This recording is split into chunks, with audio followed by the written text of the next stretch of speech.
Let us talk about varicocele. जब भी हम मेल इनफर्टिलिटी की बात करते हैं, स्पेशली प्राइमरी इनफर्टिलिटी की, उसमें हमें हमेशा ही वेरिकोसील के लिए डायग्नोज कर लेना चाहिए। वेरिकोसील एक बहुत मेजर फैक्टर है प्राइमरी इनफर्टिलिटी में, लो स्पर्म काउंट में, स्पर्म्स की क्वालिटी अच्छी नहीं होने में, स्क्रोटम का जो एरिया है उसमें पेन, उसमें स्वेलिंग, टेस्टिकल्स में पेन, उसमें स्वेलिंग और इन्फ्लेमेशन। एक्चुअली वेरिकोसील में क्या होता है, स्क्रोटम की जो वेन्स है उनकी वेरिकोसिटी हो जाती है, यानी वो वेरिकोज वेन्स हो जाती है। अगर पेशेंट सेल्फ एग्जामिनेशन करता है तो ऐसा लगता है जैसे टेस्टिकल्स को छूने पे कि it is a bag full of worms, ऐसे वर्म्स का गुच्छा लगता है जैसे छूने के ऊपर। बहुत सारे पेशेंट्स को वेरिकोसील जो है वो बहुत सारी जिम की हैवी एक्सरसाइजेस करने से हो जाता है, जिससे स्क्रोटम और टेस्टिकल्स के ऊपर प्रेशर पड़ता है, जिससे उनमें पेन और स्वेलिंग भी देखने में मिलती है। हालांकि जो लाइट एक्सरसाइजेस हैं वो मैटर नहीं करती हैं वेरिकोसील के पेशेंट्स को। सो हमेशा ही जब भी कभी मेल इनफर्टिलिटी की बात हो, हमेशा वेरिकोसील के बारे में बात कर लेनी चाहिए।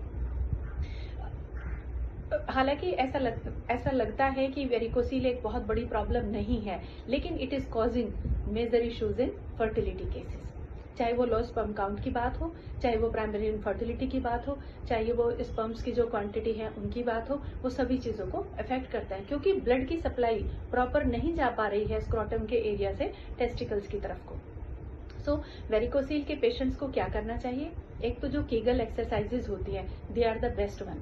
दूसरा, जहां स्ट्रक्चर है वहां पे सर्जिकल